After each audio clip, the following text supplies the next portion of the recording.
باللہ من الشیطان الرجیم بسم اللہ الرحمن الرحیم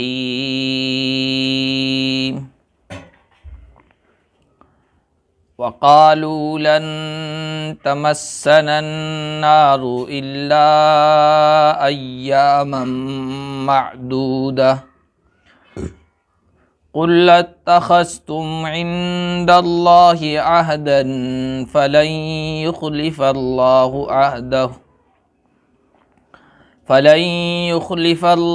عہدہ ام تقولون علی اللہ ما لا تعلمون بلا من کسب سیئۃ وأحاطت به خطیئتہ فأولئک اصحاب النار ہم فیہا خالدون والذین آمنوا وعملوا الصالحات اولئک اصحاب الجنہ ہم فیہا خالدون۔ آج کے درس کا آغاز ہم اللہ کے فضل و کرم سے سورہ بقرہ کی آیت نمبر 80 سے کر رہے ہیں۔ سورہ بقرہ کے اندر جیسا کہ شروع صورت میں آپ حضرات کے سامنے یہ بات رکھی گئی کہ اس میں اہل کتاب یعنی یہودیوں اور عیسائیوں کے اندر جو خرابیاں تھیں ان کو بیان کیا گیا ہے، اور ان کو بیان کرنے کا مقصد یہ ہے کہ ہمارے سامنے آئینہ رکھا گیا ہے کہ یہ خرابیاں تمہارے اندر نہ پائی جائیں، اور اگر پائی جاتی ہیں تو پھر ان کو دور کرنے کی کوشش کی جائے۔ ان خرابیوں میں سے ایک خرابی کا ذکر آج کی پہلی آیت میں بیان ہوا ہے۔ یہودی اور عیسائی دونوں یہ دعویٰ کرتے تھے کہ جنت کے اصل حقدار ہم ہیں، بس ہم اللہ کے محبوب ہیں، چہیتے ہیں، لاڈلے اور پیارے ہیں، جنت میں ہم ہی جائیں گے، باقی دوسرے لوگ نہیں جائیں گے۔ 3-4 رکوع کے بعد وہ الفاظ آ رہے جس میں اللہ تعالیٰ نے ان کا یہ قول، ان کی یہ بات نقل کی ہے۔ وقالت اليہود لیست النصارى علی شیء وقالت النصارى لیست اليہود علی شیء۔ یہودی کہتے تھے عیسائی کچھ بھی نہیں ہے، اور عیسائی کہتے تھے یہودی کچھ بھی نہیں ہے۔ لن يدخل الجنة الا من كان هودا او نصارى، جنت میں وہی جائے گا جو یہودی ہو یا کرسچن ہو، عیسائی ہو۔ اللہ تعالیٰ نے کہا وہاں تلک امانیہم، یہ ان کے خواب ہیں، یہ ان کی آرزوئیں ہیں، امیدیں ہیں، بس اچھی اچھی امیدیں باندھے ہوئے کہ ہم ہی جنت میں جائیں گے۔ اور یہ امیدیں اصل میں ان کے جو علماء تھے، پوپ تھے، پادری تھے، ان لوگوں نے ان کو بندھا رکھی تھی۔ دنیا میں جو مذہب کے ماننے والے ہوتے ہیں اکثر ان میں جاہل ہوتے ہیں، پڑھے لکھے لوگ کم ہوتے ہیں۔ خود تحقیق کر لیں، خود مطالعہ کریں اور پھر دین کی بات معلوم کرنے کی کوشش کریں، ایسا کم ہوتا ہے۔ اور جب زمانہ لمبا ہو جاتا ہے تو دین کی واقفیت، دین کی جانکاری بہت کم ہو جاتی ہے، اور عوام جو ہوتی ہے ان کی دین کی جانکاری کا دار و مدار ان کے علماء جو کہہ دیتے ہیں بس اسی پر ہوتا ہے، اسی پر تکیہ کر لیا، اسی پر بھروسہ کر لیا، جو انہوں نے کہہ دیا بس وہی۔ تو یہودیوں اور عیسائیوں نے اپنی جو عوام تھی ان کو یہ کہہ رکھا تھا کہ ہم تو اللہ کے محبوب ہیں، اللہ کے بیٹے ہیں، چہیتے ہیں، اور موسیٰ علیہ السلام کی شریعت یہ آخری شریعت ہے، ان کا دین آخری دین ہے، یہ کینسل ہونے والا نہیں اور منسوخ ہونے والا نہیں۔ لہٰذا اب آخری نبی محمد پر ایمان لانا کوئی ضروری نہیں ہے، آخری کتاب قرآن پر ایمان لانا کوئی ضروری نہیں ہے، ہم اصل ہیں اور ہم ہی جنت کے حقدار ہیں. ہم جو کچھ چاہیں کریں، ہم جہنم میں نہیں جا سکتے. لن تمسنا النار الا ایاما معدودہ، آج کی پہلی آیت یہی پڑھی گئی. ہمیں آگ یعنی جہنم کی آگ نہیں چھوئے گی مگر چند دن، گنے چنے دن.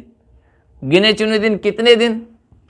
تو اس بارے میں تفسیروں میں یہودیوں کی جو باتیں وہ نقل کی گئی ہے. وہ کہتے تھے کہ یہ دنیا جو ہے نا، یہودی کہتے تھے یہ دنیا کی جو عمر ہے، ویلیڈیٹی ہے دنیا کی، وہ 7000 سال ہے. اب 1000 سال کے بدلے میں ایک دن، تو 7 دن ہو گئے. تو 7 دن اگر ہمیں اول تو پہلے تو ہم جہنم میں جائیں گے نہیں یہودی لوگ، اور چلے گئے تو 7 دن، 1000 سال کے بدلے ایک دن. اور ایک بات ان کی نقل کی گئی کہ ہم جہنم میں جائیں گے ہی نہیں.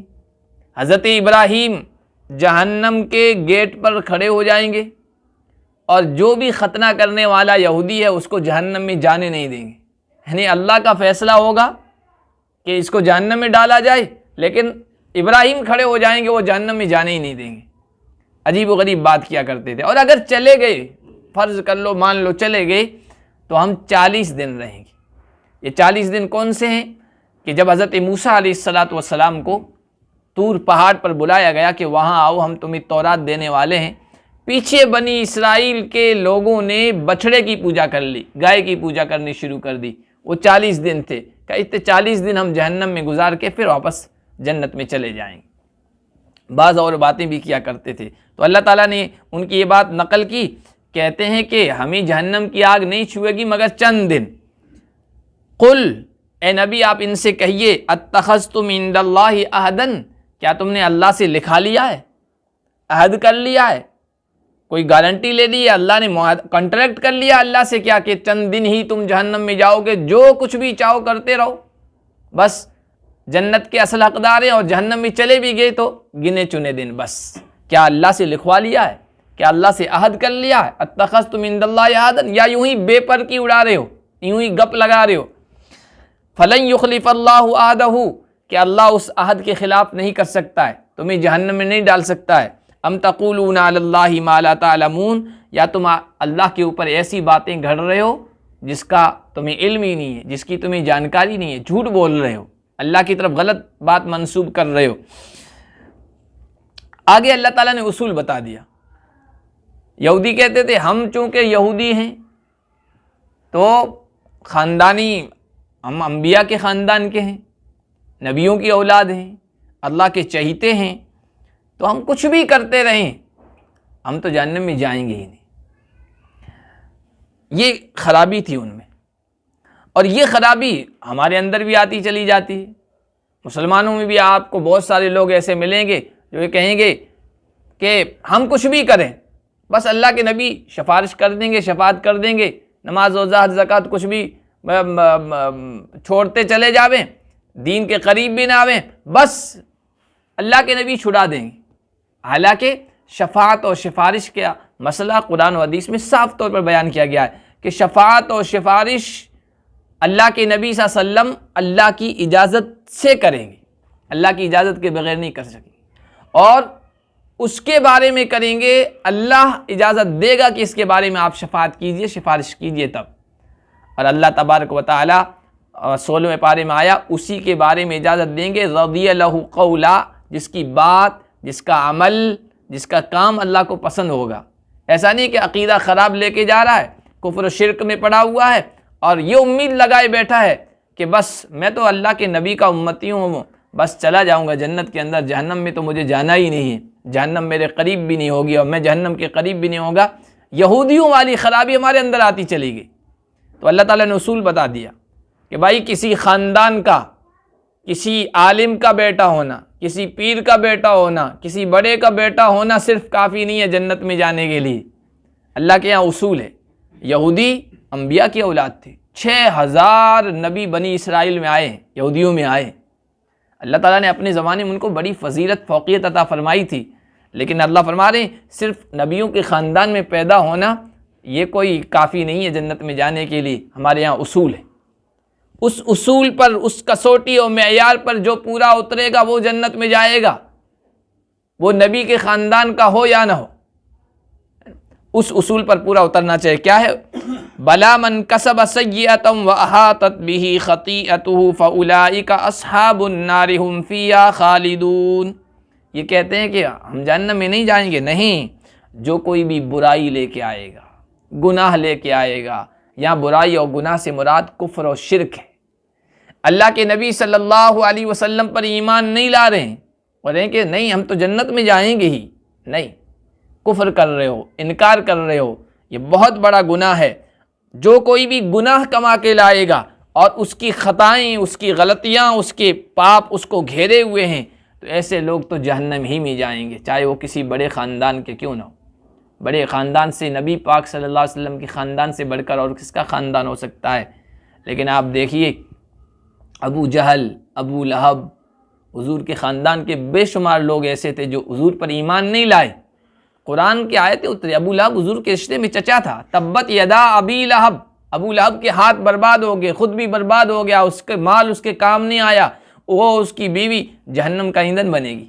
قرآن کہہ رہا ہے، سورت پوری اتری اس کے بارے میں، مذمت اس کا نام لے کے، ابو لہب کا خاندان نبی کا تھا لیکن عمل نہیں تھا، ایمان نہیں تھا، تو جہنم کا مستحق ہوا، اور نبی کے خاندان کا نہیں ہے لیکن ایمان اور عمل صالح، نیک عمل کی بنیاد پر وہ کھڑا ہے، تو بلال حبشی ہے، رنگ کا کالا کلوٹا ہے نا، غلام ہے، لیکن اللہ کے نبی صلی اللہ علیہ وسلم کہہ رہے ہیں کہ جنت کے اندر میں نے دیکھا کہ تمہاری چلنے کی آواز آگے آگے آ رہی، چاپ سن رہا ہوں، ایمان۔ یہ اللہ فرما رہے والذین آمنوا وعملوا الصالحات، گناہ لے کے آئے گا تو وہ تو جہنم میں جائے گا، اور جو ایمان لے آئے، جنہوں نے نیک عمل کیا، اولئک اصحاب الجنہ ہم فیہا خالدون، یہ جنت والے ہیں اور جنت میں ہمیشہ ہمیشہ رہیں گے۔ یہ اللہ نے اصول بتا دیا ہے۔ اب کوئی کتنا ہی دعویٰ کرے، ایمان نہیں ہے، نیک اعمال نہیں ہے، اعمال صالحہ نہیں ہے، اللہ کی فرما برداری نہیں ہے، نبی کی اطاعت نہیں ہے، تو چاہے کتنی بھی گپیں مارے کہ نہیں بس جنت کا اصل حقدار میں ہوں، اللہ نے فرمایا نہیں، یہ ہے ہمارے ہاں اصول، اس اصول پر جو پورا اترے گا وہ جنت کا حقدار ہوگا۔ آگے پھر بنی اسرائیل کی خرابیاں بیان کی ہے، اور اللہ تبارک و تعالیٰ نے کہا ہے کہ یہ بنی اسرائیل سے مراد یہودی ہیں، عیسائی ہیں، اہل کتاب ہیں، خاص طور پر یہودیوں کا، کہ ان کی خرابیاں اس صورت میں بیان کی گئی۔ اللہ فرما رہے وَإِذْ أَخَذْنَا مِيثَاقَ بَنِي إِسْرَائِيل، بنی اسرائیل سے ہم نے معاہدہ لیا تھا، ہم نے پختہ عہد لیا تھا، پختہ بات لی تھی، چند باتوں کی کہ یہ باتیں تمہیں کرنی ہیں خاص طور پر۔ ان میں سے پہلی بات لا تعبدون الا اللہ، اللہ کے علاوہ کسی کی عبادت نہیں کرو گے، یعنی توحید پر قائم رہو گے، اصل عبادت اللہ کی یعنی توحید پر قائم رہو گے، لیکن وہ شرک میں مبتلا ہو گئے، کفر میں مبتلا ہو گئے۔ سب سے پہلا حق اللہ تبارک و تعالیٰ کا ہوتا ہے، اس لیے کہ وہ خالق ہے اور مالک ہے، تو ہم نے یہ معاہدہ لیا تھا کہ اللہ کی عبادت کرو گے۔ وبالوالدین احسانا، اور دوسرا حکم یہ دیا تھا ان سے معاہدہ لیا تھا کہ والدین کے ساتھ اچھا سلوک کرو گے، والدین کے ساتھ حسن سلوک سے پیش آؤ گے۔ قرآن میں اکثر جگہ آپ جب دیکھیں گے، مطالعہ کریں گے تو آپ کے سامنے یہ بات آئے گی کہ جہاں اللہ نے اپنی عبادت کا حکم دیا ہے، ساتھ میں والدین کی اطاعت کا، فرما برداری کا، ان کے ساتھ اچھے سلوک کا اور اچھے اخلاق سے پیش آنے کا حکم دیا ہے۔ اس کی وجہ یہ ہے کہ اللہ تبارک و تعالی خالق ہے، مالک ہے، پیدا کرنے والا اللہ ہے، لیکن اس دنیا میں میرے اور آپ کے اور ہر انسان کے وجود میں آنے کا ظاہری سبب والدین ہے۔ اور جس طرح اللہ تبارک و تعالی پیدا کرنے کے بعد اصل روزی دینے والے ہیں، رب کا مطلب پرورش کرنے والے، پالنے والے، تو والدین بھی بچوں کی، اولاد کی پرورش کرنے والے ہیں، پالنے والے ہیں۔ اللہ تعالیٰ نے اپنی عبادت کے بعد والدین کی اطاعت کا حکم دیا ہے، یہاں تک کہ قرآن میں یہ تک آیا ہے کہ والدین اگر کافر ہیں، والدین اگر مشرک ہیں، تب بھی ان کی فرما برداری کرنا ہے۔ ہاں، کفر اور شرک پر مجبور کریں، اس سلسلے میں ان کی بات نہیں مانی ہے، باقی دنیا کے سلسلے میں، دنیا کے معاملات کے سلسلے میں کسی چیز کا وہ حکم دیں، وہ کافر ہیں، وہ مشرک ہیں، تب بھی ان کی اطاعت کرنی، ان کی بات ماننی ہے۔ 21ویں پارے میں سورہ لقمان میں اللہ تبارک و تعالیٰ نے اس کا تذکرہ کیا۔ وَإِن جَاهَدَاكَ عَلَىٰ أَن تُشْرِكَ بِي مَا لَيْسَ لَكَ بِهِ عِلْمٌ فَلَا تُطِعْهُمَا، اگر وہ تمہیں اس بات پر مجبور کریں کہ میرے ساتھ شرک کرو، میرا کفر کرو، انکار کرو، تب تو بات نہیں ماننی ہے۔ وَصَاحِبُهُمَا فِي الدُّنْيَا مَعْرُوفًا، باقی دنیا کے معاملات میں، دنیا کی چیزوں میں ان کے ساتھ اچھا سلوک کرو، یعنی کافر و مشرک والدین کے ساتھ بھی اچھا سلوک کرنے کا اللہ تبارک و تعالیٰ نے کہا ہے، تاکیدی حکم دیا ہے۔ تو کہا وَبِالْوَالِدَيْنِ احسانا، والدین کے ساتھ اچھے معاملے سے پیش آنا ہے، اور والدین میں بھی والدہ کے ساتھ خصوصی طور پر اللہ تبارک و تعالیٰ نے اس کی تاکید کی ہے، اور اللہ کے نبی صلی اللہ علیہ وسلم نے بھی اس کی وصیت فرمائی ہے۔ بے شمار احادیث ہیں، ایک حدیث میں ہے کہ ایک صحابی اللہ کے نبی صلی اللہ علیہ وسلم کے پاس آئے، کہا من احق الناس بحسن صحابتی، میں سب سے اچھا سلوک کس انسان کے ساتھ کروں، کون زیادہ حقدار ہے میرے اخلاق اور میرے اچھے سلوک کا؟ تو اللہ کے نبی صلی اللہ علیہ وسلم نے کہا، فرمایا امک، اپنی والدہ کے ساتھ اچھا سلوک کرو۔ اس نے پھر سوال کیا، حضور نے پھر کہا امک۔ اس نے تیسری مرتبہ سوال کیا، حضور نے تیسری مرتبہ بھی والدہ کا تذکرہ کیا۔ چوتھی مرتبہ کا جب تذکرہ آیا، اس نے سوال کیا تو حضور نے کہا ثم اباکا، پھر تم اپنے والدین کے ساتھ، والد کے ساتھ، ابا کے ساتھ اچھا سلوک کرو۔ تو اس کی وجہ یہ کہ 3 مرتبہ حضور نے والدہ ہی کا تذکرہ دیا، جواب میں والدہ ہی کا نام لیا، اس لیے کہ والدہ جو ہے نا یہ 3 مشقتیں اٹھاتی ہے۔ تو سورہ لقمان میں اس کا بھی تذکرہ ہے، حملتہ امہ وہنا علی وہن، اس کی ماں نے اس کو اٹھایا ہے مشقتوں میں، 9 مہینے پالا پوسا ہے، یہ محنت مشقت کی، اب پیٹ کے اندر 9 مہینے رکھا ہے، یہ بہت بڑی مشقت والا عمل ہے۔ پھر ولادت کا جو عمل ہے، پیدائش کا، یہ موت اور زندگی کا ہوتا ہے، وہ مشقت والدہ نے اٹھائی ہے۔ اور پھر دودھ پلانا، پرورش کرنا، پالنا، بڑا کرنا، یہ 3 مشقتیں ہیں۔ اس وجہ سے اللہ کے نبی صلی اللہ علیہ وسلم نے 3 مرتبہ کہا کہ تمہارے حسن سلوک کا سب سے زیادہ حقدار تمہاری والدہ ہے، پھر چوتھی مرتبہ والد کا تذکرہ کیا۔ تو کہا ہم نے بنی اسرائیل سے یہ بھی عہد لیا تھا کہ والدین کے ساتھ اچھا سلوک کرنا ہے۔ وذی القربہ، تیسری بات خاص طور پر زور دے کر ان سے کہی تھی کہ رشتہ داروں کے ساتھ بھی اچھا سلوک کرنا ہے۔ عام طور پر کہتے ہیں کہ رشتہ دار جو ہے نا یہ سانپ بچھو بن جاتے ہیں۔ عربی میں ایک مثل مشہور ہے کہ الاقارب کالعقارب، تھوڑا سا فرق ہے، ایک الف کے ساتھ ہے، حمزہ کے ساتھ ہے، اور ایک عین کے ساتھ ہے۔ الف یا حمزہ کے ساتھ کا مطلب ہوتا ہے الاقارب یعنی رشتہ دار قریبی، اور الاقارب عین کے ساتھ اس کا مطلب ہوتا ہے سانپ بچھو۔ بچھو اصل ترجمہ ہوتا ہے کہ جو رشتہ دار ہیں یہ بچھو کی طرح ہوتے ہیں، کاٹتے ہیں، یہ عوام میں مشہور ہے، لیکن اسلامی تعلیم یہ کہتی ہے کہ بچھو نہیں بننا ہے، ان کو سکون پہنچانے والے بننا ہے، رشتہ داروں کے ساتھ اچھا سلوک کرنا ہے۔ اور اللہ کے نبی صلی اللہ علیہ وسلم نے تو بڑے عجیب و غریب طریقے سے سمجھایا ہے کہ اللہ تبارک و تعالیٰ نے جب مخلوق کو پیدا فرمایا تو صلہ رحم کو، رشتہ داری کو پیدا فرمایا، رشتہ داری کی شکل، رشتہ داری کو پیدا فرمایا، اور رشتہ داری کو جب پیدا فرمایا تو رشتہ داری کھڑی ہو گئی رب رحمان کے سامنے، رحمان اللہ کی ذات کا واسطہ دیا، قسم کھائی کہ مجھے تو نے پیدا فرمایا ہے، لوگ مجھے توڑیں گے، رشتہ داری کو توڑیں گے۔ تو اللہ تبارک و تعالیٰ نے کہا کیا تجھے یہ پسند نہیں ہے کہ من وصلہ کہ جو تجھے جوڑے گا میں اسے جوڑوں گا، اور جو تجھے توڑے گا میں اسے توڑ دوں گا، اپنی رحمت سے اسے دور کر دوں گا۔ اس سے بہتر سمجھانے کا انداز اور طریقہ اور کچھ نہیں ہو سکتا ہے۔ تو رشتہ داروں کے ساتھ اچھا سلوک کرنے کا بھی حکم دیا۔ ہمارے حسن سلوک کے، ہمارے اخلاق کے، ہماری مدد، ہماری نصرت و تعاون کے لوگوں میں سب سے زیادہ حقدار والدین کے بعد پھر قریبی رشتہ دار ہیں۔ اور قریبی رشتہ داروں میں 2 طرح کے ہوتے ہیں، ایک محرم رشتہ دار، یعنی وہ رشتہ دار جن سے نکاح کبھی نہیں ہو سکتا ہے، بالکل قریبی رشتہ دار، جیسے بھائی بہن ہیں، پھوپھی ہے، خالہ ہے، یہ قریبی رشتہ دار جن کو محرم رشتہ دار کہتے ہیں۔ اور ایک ان سے تھوڑے دور کے رشتہ دار جن سے نکاح ہو سکتا ہے، جیسے کزن ہیں، چچا زاد بہن بھائی ہیں، خالہ زاد بھائی بہن ہیں وغیرہ ہیں، یہ ہے۔ تو یہ سب اس میں آ جائیں گے، سب رشتہ داروں کے ساتھ اچھا سلوک کرنا ہے۔ والیتاما، اور یہ تاکید کی تھی کہ یتیموں کے ساتھ اچھا سلوک کرنا ہے۔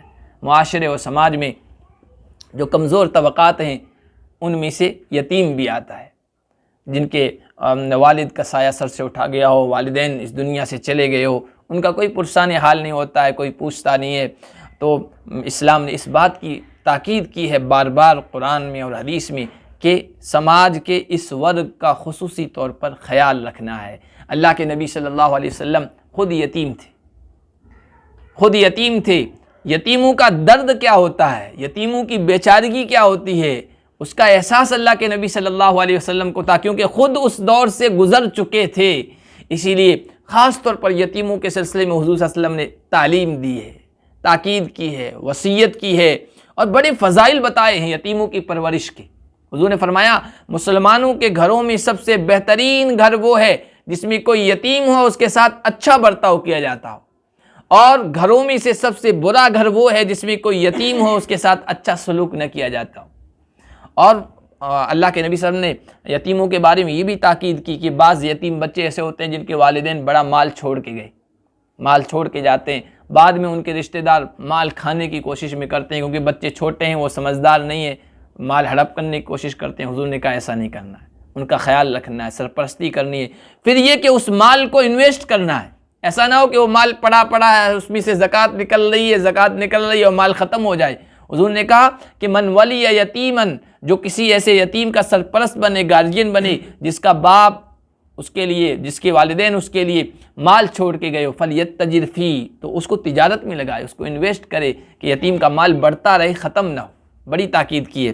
والمساکین، یہ بھی تاکید کی تھی ہم نے، بنی اسرائیل سے عہد لیا تھا کہ مسکینوں کا بھی خیال رکھنا ہے۔ مسکین کون ہے؟ فقیر اور مسکین دو لفظ آتے ہیں، الگ الگ ہیں۔ مسکین وہ آدمی جو کماتا تو ہے لیکن بال بچے زیادہ ہیں یا خرچہ زیادہ پڑ جاتا ہے، آمدنی کم ہو جائے، اس کی آمدنی کم ہے، کماتا تو ہے لیکن پوری نہیں ہوتی، وہ مسکین ہے۔ اور فقیر وہ ہے جس کے پاس کچھ بھی نہیں ہے۔ دو لفظ آئے تو کہا مسکینوں کا بھی خیال رکھنا ہے۔ وَقُولُوا لِلنَّاسِ حُسْنًا، اور یہ بھی تاکید کی تھی لوگوں سے سلیقے سے بات کرنی ہے، لوگوں سے اچھی بات کہنی ہے، سلیقے سے بات کرنی ہے۔ سلیقے سے بات میں یہ بھی ہے کہ آپ لوگوں سے جب ملیں تو السلام علیکم کہہ کر ملیں۔ سلام جو ہے نا، یہ بہت ایک بڑی نعمت ہے جو ہم کو ملی ہوئی، ایک دعا ہے، ایک تمنا ہے، خواہش کا اظہار ہے کہ جب مومن بندے سے ملتا ہے تو پہلے سے میسیج دیتا ہے السلام علیکم ورحمۃ اللہ وبرکاتہ، بھائی گھبرانا نہیں، پریشان نہیں ہونا، میری طرف سے آپ کو سلامتی پہنچے گی، آرام پہنچے گا، راحت پہنچے گی۔ میں یہ دعا کرتا ہوں اللہ کی طرف سے تم پر سلامتی ہو، اللہ کی رحمت ہو، اللہ کی برکتیں ہو، اور آپ میری اذیت، میری تکلیف سے بے خوف ہو جائیں، میں آپ کو تکلیف نہیں پہنچاؤں گا۔ اس طرح کا میسیج ہے السلام علیکم۔ حضور صلی اللہ علیہ وسلم نے اس پر بڑی فضیلتیں بیان فرمائی کہ السلام علیکم کوئی کہتا ہے 10 نیکیاں، ورحمۃ اللہ کہتا ہے 10 نیکیاں، وبرکاتہ کہتا ہے 10 نیکیاں، یعنی 30 نیکیاں، یہ چھوٹا سا بولنے پر۔ لیکن آج دیکھیے آپ کتنی غفلت ہم برتتے ہیں السلام علیکم کہنے میں۔ اور حضور نے فرمایا یہ محبتیں بڑھاتا ہے۔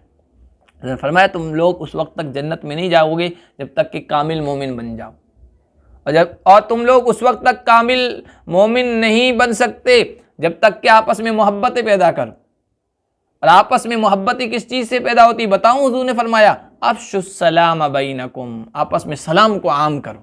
الا من عرفت ومن لم تعرف، چاہے جس کو پہچانتے ہو یا نہ پہچانتے ہو، تمہیں پتہ ہے کہ ایمان والا بندہ ہے تو لپک کر سلام کرو، اور لپک کر پہل کرنا سلام میں۔ حضور نے فرمایا البادی بالسلام بریء من الکبر، تکبر سے بری ہو۔ جو سلام میں پہل کرتا ہے اس کے اندر تکبر نہیں، ایگو نہیں ہے، انا نہیں ہے۔ ورنہ آدمی سوچتا ہے میں کیوں پہلے سلام کروں، اس کو کرنا چاہیے۔ کہا کہ سلام میں پہل کرنے والا یہ بری ہے تکبر سے۔ تو قولوا للناس حسنا، لوگوں سے اچھے انداز سے بات کرو بھی، سلام بھی داخل ہے اس میں، یہ بھی داخل ہے لوگوں کو سمجھاؤ، بھلائیوں کا حکم دو، برائیوں سے روکو، اور ایسے انداز سے جس میں نرمی ہو، خوش اخلاقی ہو۔ ہاں کہیں شریعت کا معاملہ پھلانگا جا رہا ہو، حد سے تجاوز کوئی کر رہا ہو تو وہاں پر سختی بھی کرنی چاہیے، لیکن زیادہ تر معاملات میں نرمی سے کام لینا چاہیے۔ حضور صلی اللہ علیہ وسلم کے بارے میں 4 پارے میں اللہ نے کہا فَبِمَا رَحْمَةٍ مِّنَ اللَّهِ لِنْتَ لَهُمْ، اللہ کے فضل و کرم سے آپ کے اندر نرمی پیدا ہوئی ہے، آپ لوگوں کے لیے نرم بن گئے۔ اگر آپ سخت ہوتے تو لوگ بھاگ کھڑے ہوتے، آپ کے قریب بھی کوئی نہیں آتا۔ جو زیادہ سخت ہے، ڈانٹنے پٹکارنے والا، لوگ اس سے دور بھاگتے ہیں۔ آپ کے اندر ہم نے شفقت رکھی، رحمت رکھی، تو لوگ آپ کے ارد گرد جمع ہو جاتے ہیں۔ تو سلیقے سے بات کرنا، نرمی سے بات کرنا، قولوا للناس حسنا۔ اسی لیے آپ دیکھیے فرعون سے بڑھ کر بدماش کون ہو سکتا ہے؟ فرعون سے بڑھ کر حضرت موسیٰ حضرت ہارون کو کہا گیا کہ جاؤ دعوت و تبلیغ کرو، ان کے پاس جاؤ، تو ایسے بدماش کے سامنے تو سختی سے بولنا ہے نہیں، قولا لہ قولا لینا، اس کے سامنے بھی نرمی سے بات کرنا ہے، سختی سے پیش نہیں آنا ہے، تاکہ اس کے اندر نصیحت اتر جائے یا وہ اللہ کے خوف سے ڈر جائے۔ وَأَقِیمُوا الصَّلَاةَ وَآتُوا الزَّکَاۃَ، ہم نے یہ بھی عہد لیا تھا کہ نماز کو قائم کرنا ہے اور زکوٰۃ ادا کرنا ہے۔ یہ دونوں چیزیں ایسی ہیں جو تمام شریعتوں میں رہی ہے، ان کی کیفیت، ان کی شکل میں فرق ہو سکتا ہے نماز اور زکوٰۃ، لیکن یہ دونوں حکم تمام شریعتوں میں رہا ہے، نماز قائم کرنا ہے، زکوٰۃ دینا ہے، اور یہ دو اہم عبادت ہیں، ایک بدن کی عبادت ہے، ایک مال کی عبادت ہے، اور ایک عبادت سے بندے کا رشتہ اپنے مالک سے، خالق سے جڑتا ہے، اور ایک عبادت سے بندے کا رشتہ بندوں سے جڑتا ہے، اور دین کا خلاصہ یہی ہے، اللہ سے جڑنا اور اللہ کے بندوں سے جڑنا، اللہ کا حکم بجا لانا اور بندوں کا خیال رکھنا، یہ دین کا خلاصہ اگر کہیں دو جملوں میں ہی ہے۔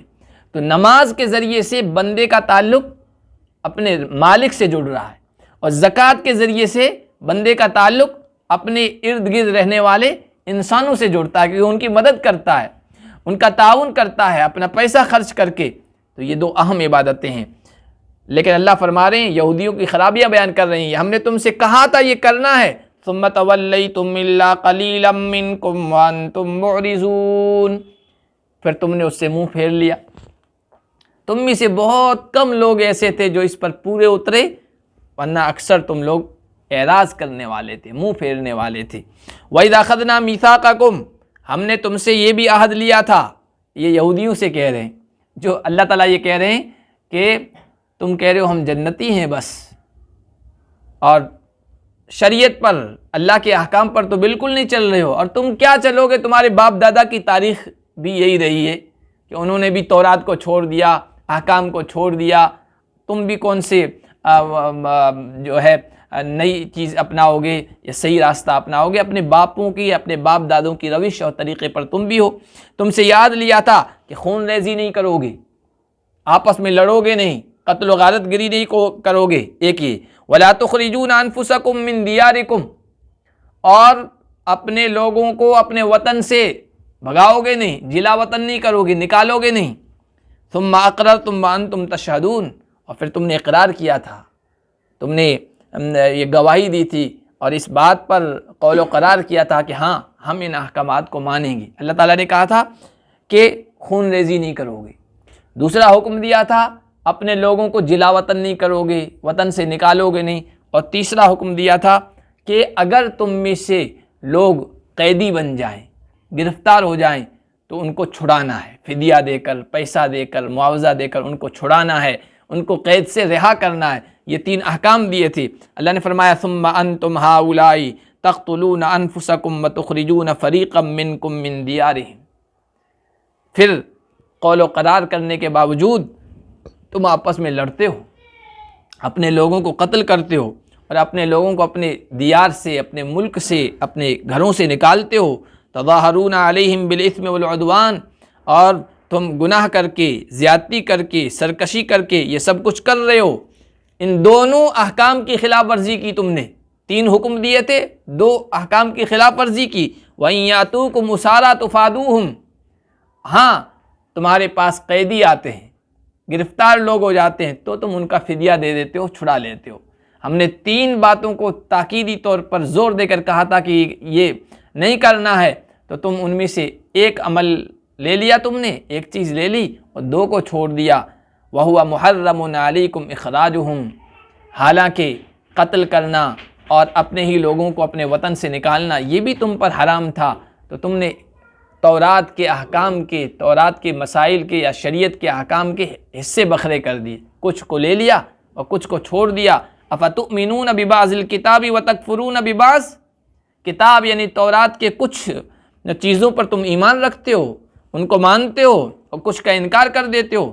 فَمَا جَزَاءُ مَن يَفْعَلُ ذَلِكَ مِنكُمْ إِلَّا خِزْيٌ فِي الْحَيَاةِ الدُّنْيَا، جو کوئی ایسا کرے گا اس کے لیے دنیا کی زندگی میں رسوائی کے سوا کچھ بھی نہیں ہے۔ اور یہودیوں کی کتنی رسوائی ہوئی آپ دیکھ لیجئے، ہم ہزاروں سالوں تک وہ ادھر ادھر بھٹکتے رہے۔ دنیا میں جتنی ذلت اور رسوائی یہودیوں کی ہوئی کسی اور قوم کو نہیں ہوئی ہے۔ اب جا کے انہوں نے فلسطین میں سازش کے تحت ان کو وہاں بسا دیا گیا ہے، اسرائیل ملک بنا دیا گیا ہے، ورنہ دنیا کی قومیں ان کو مارتی رہی ہے، پیٹتی رہی ہے، بھگاتی رہی ہے۔ دنیا میں اس سے بڑھ کر ذلت اور رسوائی اور کیا ہو سکتی ہے؟ اللہ تعالیٰ نے جو کہا تھا وہ پورا ہو کے رہا۔ وَيَوْمَ الْقِيَامَةِ يُرَدُّونَ إِلَىٰ أَشَدِّ الْعَذَابِ، تو دنیا کی رسوائی ہوئی، قیامت کے دن تم کو سخت عذاب کی طرف لوٹایا جائے گا، اور جو کچھ تم کر رہے ہو اس سے اللہ غافل نہیں ہے۔ اولئک الذین اشتروا الحیاۃ الدنیا بالآخرہ، یہ وہ لوگ ہیں جنہوں نے آخرت کے بدلے دنیا کی زندگی کو خرید لیا، بس دنیا کے مفاد کو، دنیا کے فائدے کو، دنیا کے نفع کو پیش نظر رکھتے ہیں، سامنے رکھتے ہیں، اور آخرت کو فراموش کر دیا، بھلا دیا۔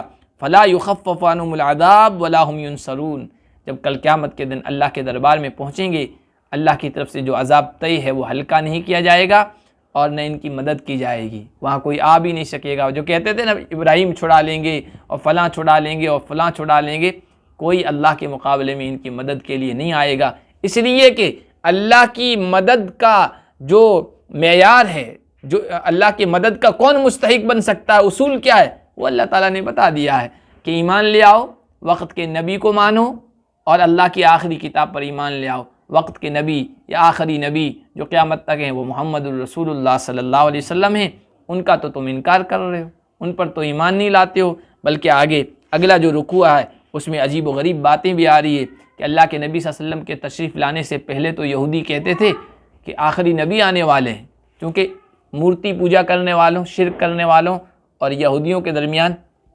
اختلافات تھے، لڑائیاں ہوتی تھی، تو یہودی کہتے تھے کہ ہم آسمانی کتابوں کے ماننے والے ہیں، اب آخری نبی آنے والے ہیں محمد الرسول اللہ، ہماری کتابوں میں ان کے بارے میں پیشین گوئیاں ہیں کہ وہ آخری نبی آئیں گے، فلاں جگہ پیدا ہوں گے، ہجرت کر کے فلاں جگہ آئیں گے، اور ہم اس پر ایمان لے آئیں گے، اور پھر اللہ ہماری مدد فرمائے گا، اللہ ہمیں تمہارے خلاف فتح نصیب فرمائے گا، یہ کہتے تھے پہلے، لیکن جب اللہ کے نبی آ گئے تو پھر اللہ کے نبی کو مانا نہیں، آپ پر ایمان نہیں لایا۔ یہ اگلے رکوع میں آ رہا ہے۔